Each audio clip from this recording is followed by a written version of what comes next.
Okay, so we're going to move into the next topic for our notes. We're going to move into calorimetry. You must have done the specific heat independent practice and notes in order to be able to do calorimetry. All right, so here goes our first part. Calorimetry is used as an experimental procedure to determine the amount of heat that is gained or lost during a chemical or physical change. All right, so question number 1 for our guided practice. It says the following data is collected during a calorimetry experiment. What is the specific heat of the metal? All right, so the first thing I want us to do is I need us to go ahead and, like I said, we need to change these temperatures into degrees Celsius. I meant from Celsius into degrees Kelvin. So we're going to change those real quick. 68.1 plus 273. So our new temperature here is going to be 341.1, and 25.3 plus 273. This one's going to be 298.3. This one's the same. 105.3 plus 273. And this one's going to be 378.3.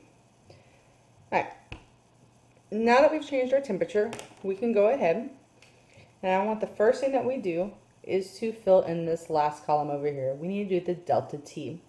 And as a reminder, delta T equals T final minus T initial. So we're going to do this column minus this column. So this one goes in the calculator first. When we do 341.1 minus 298.3, we get 42.8. We're going to go ahead and do it for the second one as well.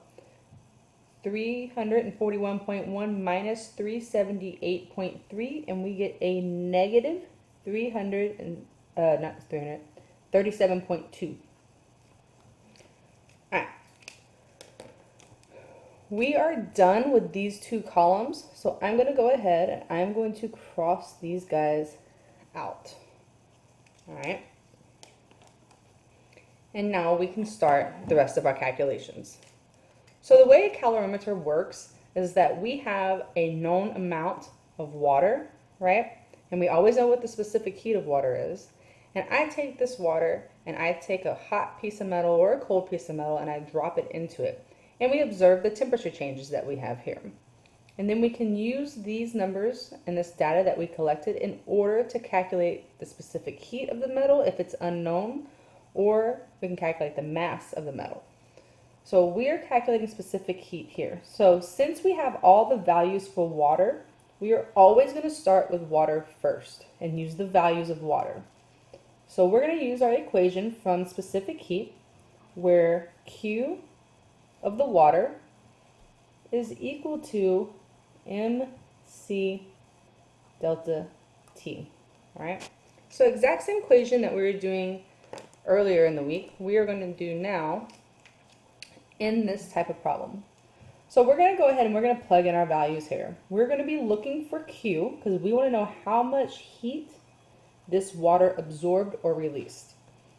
So Q of the water is equal to the mass of the water, which is 256.4 times C, which is the specific heat, 4.18,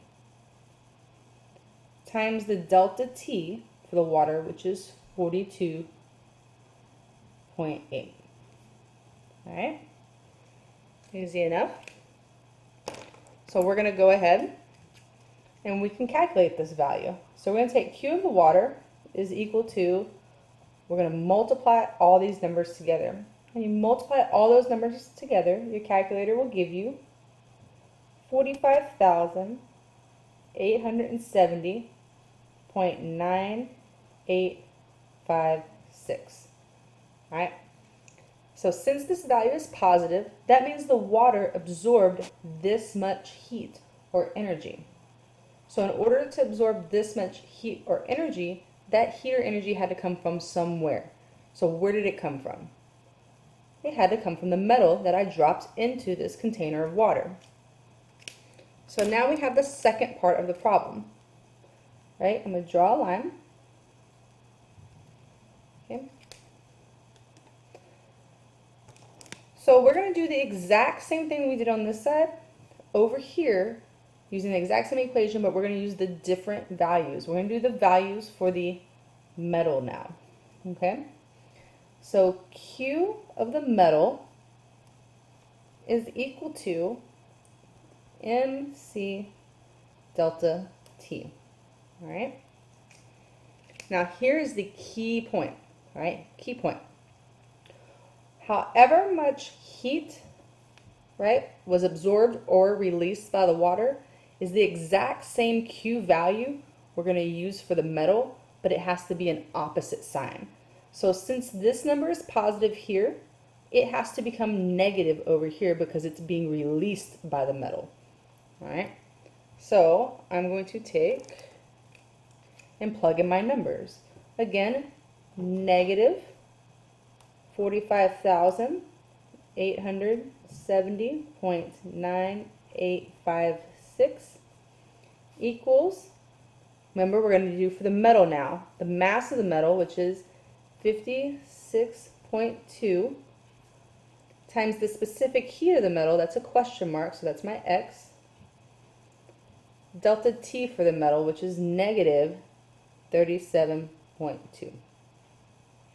All right. Now that we have everything plugged in, we can go ahead and we can solve the problem. So I'm trying to get X by itself. So the first thing I want to do is I want to simplify this equation. So there's nothing on this side of the equation but this number. So I'm going to just rewrite it again because there's nothing I can do with it. I plug it into the calculator and push enter, I get the same number. Equals, but I can go ahead and I can take these two numbers and I can simplify those, right? I can combine them. Remember, if numbers are side by side, even if the X is in between them, this means we need to multiply these two numbers together. When we multiply those two numbers together, we get negative 2,090.64. Right?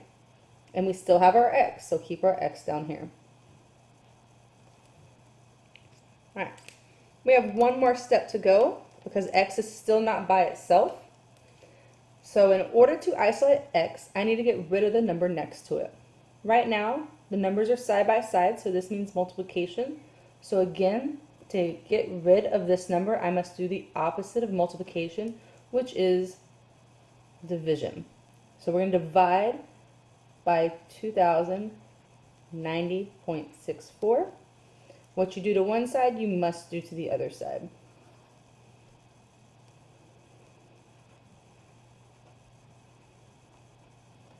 Okay. So these two numbers cancel each other out, because one's on top and one's on bottom. So we put this into the calculator. Remember, the number on top goes in first. So this divided by this. You plug it into your calculator, you get X equals 21.94. And since it's specific heat, its units are joules per gram degrees Celsius. That is my answer. Okay. One thing I do want to stress though is in the independent practice, when you're entering in your numbers, please do not put in the units. I just want the number, all right?